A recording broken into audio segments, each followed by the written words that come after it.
Señor esté con vosotros. Lectura del Santo Evangelio según San Lucas.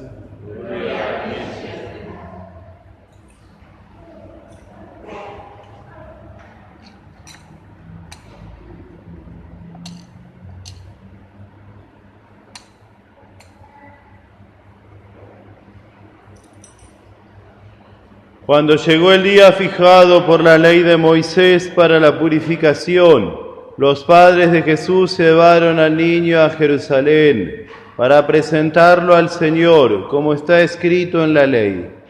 Todo varón primogénito será consagrado al Señor.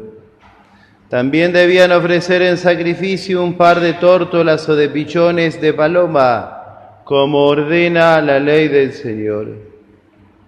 Vivía entonces en Jerusalén un hombre llamado Simeón, que era justo y piadoso y esperaba el consuelo de Israel. El Espíritu Santo estaba en él y le había revelado que no moriría antes de ver al Mesías del Señor. Conducido por el mismo Espíritu fue al templo, y cuando los padres de Jesús llevaron al niño para cumplir con él las prescripciones de la ley, Simeón lo tomó en sus brazos y alabó a Dios diciendo: Ahora, Señor, puedes dejar que tu servidor muera en paz, como lo has prometido, porque mis ojos han visto la salvación que preparaste delante de todos los pueblos, luz para iluminar a los paganos y gloria de tu pueblo Israel. Su padre y su madre estaban admirados por lo que oían decir de él.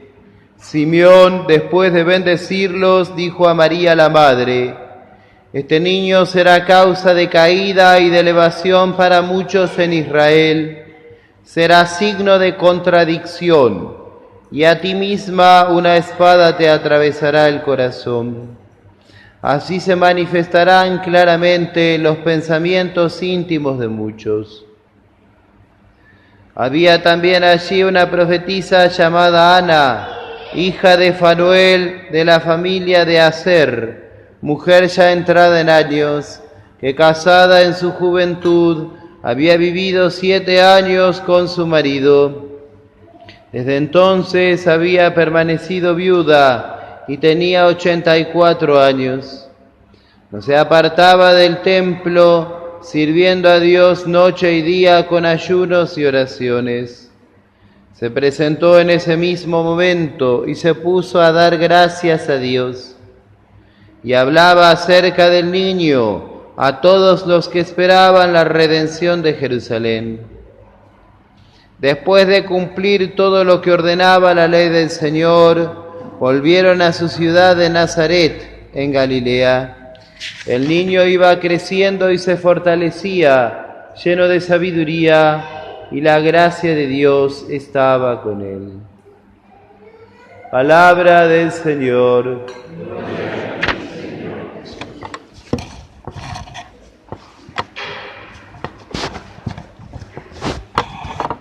40 días después del nacimiento de nuestro Señor Jesucristo, nosotros meditamos, contemplamos este misterio de Cristo presentado en el templo. Y esto es lo que escuchamos, este cuarto misterio de gozo, y esto es, por eso hemos empezado la liturgia afuera, encendiendo nuestros cirios y entrando en procesión, justamente para que se ponga de manifiesto este misterio. Recordemos brevemente algunas cuestiones de la Sagrada Escritura. Los paganos tenían costumbre de inmolar a sus hijos, a los dioses, porque siempre los dioses de los paganos son demonios, dice la Escritura, y los demonios piden sangre inocente, sangre humana en este caso, ¿no? Y es por eso que, por ejemplo, los cananeos que habitaban el pueblo Palestina, diríamos, antes de que llegaran los judíos, ellos inmolaban a su hijo mayor a Moloc, por ejemplo, ¿no? Por eso, evidentemente, esto va contra el orden natural, ¿no? Contra el orden establecido por Dios, y esto repugna hasta la sensibilidad, diríamos, ¿no? Evidentemente no debe ser así. Por eso Dios usó una pedagogía para ir corrigiendo esto. Primero para que el paganismo desterrara estos sacrificios humanos, y después para dar a entender la realidad que iba a suceder en el Nuevo Testamento. Primero, Dios hizo que el sacrificio de los propios hijos sea cambiado por otro sacrificio, y esto ya está en la ley de Moisés. Entonces, en lugar de pedir sangre humana, Dios pedía que los hijos sean rescatados y que la familia rica ofreciera por el hijo un cordero, sin duda simbolizando al Cordero de Dios, que va a venir después, ¿no?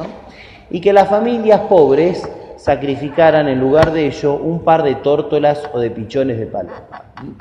Así que, y que esto significa, dicen los padres de la Iglesia, Santo Tomás, que los sintetiza todos, significa la vida activa y la vida contemplativa. Es decir, quien trabaja para Dios, eso se llama vida activa, y quien se dedica especialmente a la oración y al sacrificio. Y eso es la vida contemplativa. Así que el Señor quiso sustituir esta idea macabra, ¿no?, por una idea, digamos, de la reyesía de Dios sobre cada uno de nosotros, de su señorío, ¿no?, porque el hombre depende esencialmente de Dios, ¿no? Además de esto, ustedes recordarán que en Egipto, cuando el pueblo estaba bajo el yugo de este pueblo, ¿no?, Israel fue liberado milagrosamente y cayeron algunas plagas. La última de las plagas fue la muerte de los primogénitos. El pueblo de Israel se salvó justamente porque había sacrificado un cordero, y cada familia un cordero, y había marcado con una cruz el dintel de sus casas. Y entonces el ángel exterminador, dice el texto, pasó de largo y no hizo nada al pueblo de Israel. Pero en cambio, entre los egipcios, desde el heredero al trono, el hijo mayor del faraón, hasta el último de los egipcios, murieron todos, ¿no? Entonces, para recordar y esa fue el detonante para que el faraón dijo, váyanse, no los quiero ver más, digamos, ¿no? Lo cierto es que para ejemplificar esto, Dios dijo que el hijo mayor debía ser también rescatado, ¿no? Y debía ser rescatado de la misma manera que dije antes, ¿no?, con el cordero, ¿no?, o con el par de tórtolas o de pichones de paloma. Por lo tanto, vemos que estas dos cosas, estas dos leyes, que son complementarias, que están en el Antiguo Testamento, a nosotros nos revelan lo que hizo aquí Cristo, ¿no? O en realidad, ¿dónde Cristo fue llevado? Porque Cristo tenía 40 días de nacido, ¿no? Entonces, ¿qué es lo que hizo la Virgen y San José? Uno podría decir, ¿Cristo tenía necesidad de ser presentado? ¿Acaso el templo no le correspondía a él? Bueno, la respuesta es evidente. Cristo es verdadero Dios, ¿no? Y como Dios, le pertenecen todas las cosas. Así que Él no tenía necesidad de ser presentado por nadie, digamos, ¿no? Porque el mismo templo era obra de Él, podemos decir, ¿no? Pero sin embargo, nuestro Señor dice que Él ha venido a la tierra para cumplir toda justicia. La Escritura dice, San Pablo en la carta a los Gálatas, dice que Él nació bajo la ley, para redimir a los que estábamos bajo la ley. Entonces, todas las prescripciones de la ley antigua, que al mismo Cristo no le correspondían, Él las quiso asumir voluntariamente. Pensemos que antes de esto, el Evangelio de San Lucas nos narra la circuncisión, que era una dolorosa operación que se le hacía al cuerpo de los niños, ¿no?, a los 8 días de haber nacido, para ejemplificar su pertenencia al pueblo de Israel, ¿no?, y que eran descendientes de Abraham. Tampoco Cristo tenía necesidad de esos 8 días de nacido.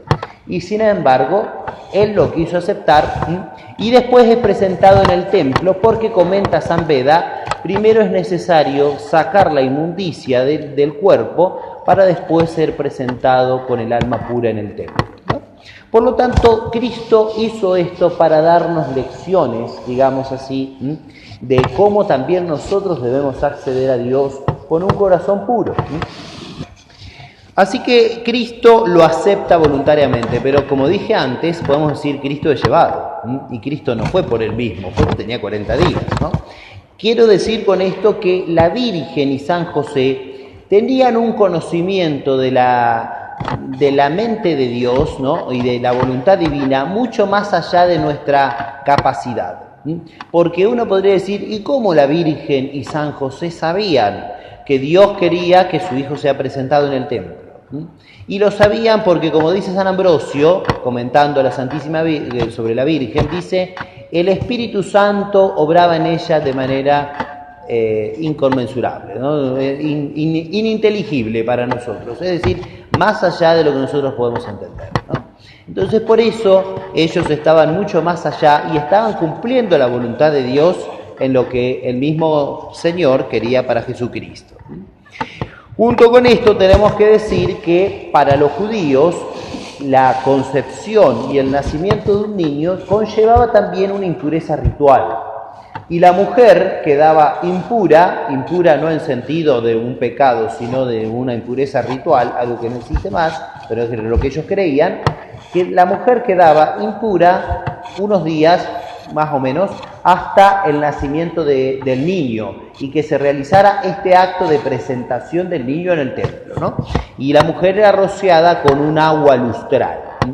Bueno, nuevamente tenemos que decir que la Santísima Virgen no tenía ni siquiera esta impureza ritual. Ante todo porque ella no había concebido por semilla de varón, ¿no? Porque ella había concebido por obra del Espíritu Santo. Y en segundo lugar, porque el parto de nuestro Señor Jesucristo fue un parto milagroso y la Virgen conservó intacta su virginidad incluso durante el parto. San Jerónimo compara el nacimiento de Cristo con cuando Cristo atravesaba las paredes y se aparecía resucitado en medio de los discípulos. Las paredes no eran rotas, las puertas seguían cerradas y los vidrios quedaban sanos, y sin embargo Cristo aparecía en medio de los discípulos resucitado. Bueno, así es como nació Cristo milagrosamente sin dañar la integridad virginal de su madre. Por eso es que la Virgen, insisto, no tenía necesidad de ser purificado con ningún agua ritual o lustral. Por eso es que la Virgen se somete también y acepta esta purificación no porque lo necesite, sino porque quiere parecerse al corazón de su divino Hijo. Y aquí vemos que hay una relación íntima entre este cuarto misterio de la presentación del niño y la purificación de la Virgen con el misterio de la cruz. Porque también en el Gólgota nosotros vemos claramente que Cristo es inocente y es tratado como el peor de los pecadores, ¿no? Es crucificado en la entrada de la ciudad como si fuera un malhechor. Y la Virgen está al pie de la cruz como teniendo el cartel, digamos así, de ser la madre del condenado, ¿no? Cuando en realidad no había nadie más justo que Cristo. Los mismos que lo condenan proclaman su inocencia. Y la Virgen Santísima era inmaculada, tampoco había en ella ningún pecado de este mundo, ¿no? Por lo tanto, vemos cómo los que son santos asumen para sí mismos el castigo del pecado. Esto es lo que quiere decir que Cristo y la Virgen se someten incluso a la ley, para redimir a los que estábamos bajo la ley. Por eso hay una relación íntima entre este misterio de la presentación y el misterio de la cruz. Y es lo que dice más adelante Simeón, cuando le dice a San José y a la Santísima Virgen que Cristo será luz para iluminar a los paganos y gloria del pueblo de Israel. Y después dice, este niño será causa de caída y de elevación para muchos en Israel, será signo de contradicción. Signo de contradicción porque la cruz es signo de contradicción. Y quien acepta la cruz se salva, y el que reniega de la cruz a sabiendas va por el camino de la condenación. Signo de contradicción ante todo para los judíos, que esperaban un rey temporal, y resultó que venía un rey eterno, verdadero Dios, pero un rey que iba a morir ignominiosamente en una cruz. Y eso fue causa de que muchísimos judíos dejaran de creer que Jesús era el Mesías, ¿no? Porque no iba con su esquema mental de la salvación que Dios había prometido. Y es por eso que los mejores judíos aceptaron a Jesús como el Salvador, como Simeón y Ana, como la Santísima Virgen o San José o San Juan el Bautista o los apóstoles o San Esteban o tantos otros, ¿no? Los mejores judíos se hicieron católicos, digamos así, pero los peores judíos mataron al Hijo de Dios y lo crucificaron y persiguieron a los cristianos, ¿no? Y organizaron incluso las primeras persecuciones en la historia de la Iglesia, como está documentado en el libro de los Hechos de los Apóstoles. Por lo tanto, y lo dice San Pablo clarísimamente en tantos lugares, ¿no? Por lo tanto, vemos que es un signo de contradicción. Para los judíos que creen, el Señor levantado en la cruz es la luz del mundo. Pero para los judíos que no creen, ellos mismos han quedado destrozados. Y sin embargo, aquellos que no eran pueblo y que estaban diseminados, ¿no? Y que no creían en nadie, entonces esos son hechos un único pueblo de Dios por la cruz de Cristo. Son unificados. Y eso es la Iglesia. Por eso la Iglesia se abrió a los paganos. Y por eso aquellos que estaban en las tinieblas, como dice el profeta Isaías, vieron una gran luz, que es la luz de Dios, la luz del Verbo encarnado, la luz de la salvación, la luz que brilla en la Iglesia, que es, como dice San Pablo, columna y fundamento de la verdad. Por eso Simeón dice aquí también, luz para iluminar a los paganos y gloria de tu pueblo Israel. Es la luz para iluminar a los paganos. Por lo tanto, todo esto está en breves palabras contenido aquí en este Evangelio. Y si hay algo que resalta en este misterio, en este cuarto misterio de gozo, es justamente la identificación que hay entre el corazón de Cristo y el corazón de la Santísima Virgen y de San José. Porque, como he dicho, ellos latían al unísono y querían siempre lo que Dios quería. Por eso, en este día, nosotros debemos pedirle al Señor la gracia de tener esta luz que no viene de nosotros, esta luz que ante todo es de Dios, porque Dios es luz y en Él no hay tiniebla alguna. Esta luz que es el Verbo, porque Él es la luz verdadera que ilumina a todo hombre que viene a este mundo. Y es sobre todo el Verbo encarnado, porque es la luz que brilla en las tinieblas. Esa luz que nos ha dado a nosotros en la Iglesia Católica, que es la que tiene la fe que el Señor mismo ha revelado de lo alto. Por eso tenemos que pedirle al Señor que conservemos esta fe, que la mantengamos íntegra, que no la dejemos mancillar ni mezclar con ninguna otra cosa de este siglo, que ante todo busquemos principalmente las cosas de Dios y que recordemos que el corazón de la Virgen sabía de antemano cuál era la voluntad de Dios. Por eso no hay camino más corto, fácil y seguro para llegar a la perfección que entrar en la escuela de la Santísima Virgen, para así también nosotros más imitar al Verbo encarnado. Pidamos entonces a nuestro Señor la gracia de conservar siempre incólume esta fe católica. Pidamos a Él la gracia de ser bien devotos de Nuestra Señora, para que así, conservando intacta la fe, podamos un día pasar desde este mundo donde la fe brilla en una lámpara que arde en un lugar oscuro, hacia la luz inaccesible donde Dios será todo en todos y todos serán iluminados por el mismo Dios.